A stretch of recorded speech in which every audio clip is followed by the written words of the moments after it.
শরীয়তপুর সদর উপজেলার রুদ্রকর ইউনিয়নের সোনামুখী গ্রাম। স্থানীয়দের চলাচলের সুবিধার্থে খালের উপর দিয়ে 2023 সালে এলজিইডির তত্ত্বাবধানে 32 লাখ টাকা ব্যয়ে নির্মাণ করা হয় 10 মিটারের দৃষ্টিনন্দন একটি সেতু। গত বছর সেতুর নির্মাণ কাজ শেষ হলেও এখন পর্যন্ত সংযোগ সড়ক হয়নি। বাধ্য হয়ে সেতুর দুপাশে বাঁশের তৈরি সাঁকো ব্যবহার করছেন স্থানীয়রা। একটা লোক মনে করেন এদিক দিয়ে যাতায়াত করতে পারে না, একটা পোজা আনতে পারে না, কিছু মাল সামান আনতে পারে না। আর বুড়া মানুষ তো যাইতেই পারে না, বুড়া মানুষ গেলে পড়া যায়, কারণ ব্রিজের দোনো সাইডেই ভাঙ্গা। আর যদি মাটি মুটি ফালাই দিত তাইলে আমাদের লেগে ভালো হইতো। আর দীর্ঘত 1 বছর ধরে এই অবস্থা। আর যে বানাইছে এর কোনো মনে করেন খবর নাই। মানুষজন যাইতে কষ্ট হয়, মাঝে মাঝে কিছু লোক আছে প্রতিবন্ধী, বুঝছেন, পড়িয়া যায়, যে হাক করতেন মাঝে মাঝে আমরাই উড়াই, পোলাপান পড়িয়া যায়।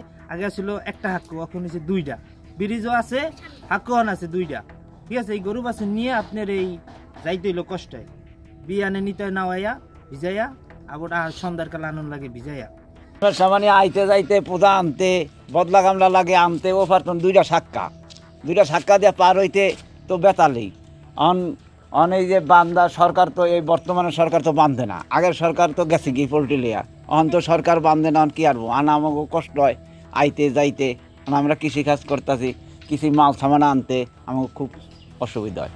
স্থানীয়দের অভিযোগ, মাটির সংকট এবং বর্ষার অজুহাত দেখিয়ে সংযোগ সড়ক না করেই চলে যান ঠিকাদার। এতে দুর্ভোগে পড়েছেন কয়েক হাজার মানুষ। শুধু তাই নয়, সংযোগ সড়ক না করাই পাশের একটি পাকা রাস্তা ভেঙে পড়ে যায়, যার কারণ হিসেবে ঠিকাদারের গাফিলতিকেই দায়ী করছেন স্থানীয়রা। দ্রুত সংযোগ সড়ক মেরামতের মাধ্যমে দুর্ভোগ নিরসনের দাবি জানান তারা। এখানে 15-20 বছর আগে মনে করেন যে সাক্ষ্য ছিল, 15-20 বছর পর্যন্ত আর কি ছিল সাক্ষ্য।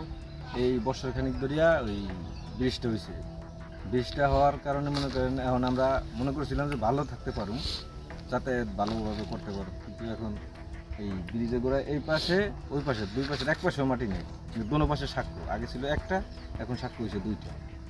আমাদের খুব কষ্ট হয়। আমরা সরকারের কাছে আবেদন যেন আমাদের তাড়াতাড়ি করে আমার জায়গাটা বরট করে দেয়। আমাদের প্রতিদিন যাইতে হয়, আমার না আরও অনেক পোলানি প্যারাবিট পড়তে যায়, আমাদের প্রতিদিন যাইতে হয়। আর এই যে আপনি তো দেখলেন, এই যে হিন্দা গেলাম, এই যে সাইকেলটা কত কষ্ট করতে হয়েছিল, এই আমাদের সরকার মানে এটা সমাধান করলে কি হয়, আমরা সবাই চাই এইটুকু সমাধান করে দিতে। সেতুটি ব্যবহারের অনুপযোগী হওয়ায় শিক্ষার্থীদের স্কুলে যাওয়া আসা, কৃষিপণ্য আনা নেওয়া এবং বয়স্ক মানুষের চলাফেরা নিয়ে দুর্ভোগ পোহাচ্ছেন স্থানীয়রা।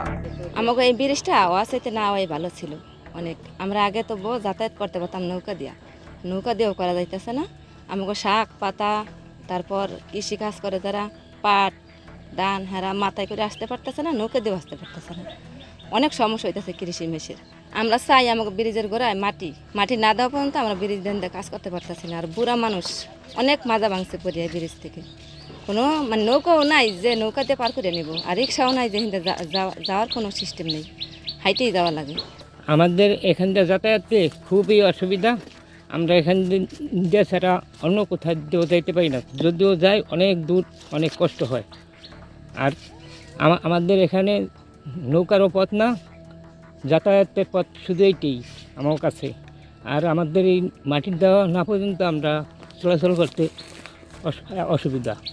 আমাকে স্কুলে যাইতে আমাকে অনেক ভয় লাগে, 2টা সাঁকো পার হই, এই জন্য আমাদের কোনো বন্ধুরা এইখান থেকে পড়েও যাইতে পারে।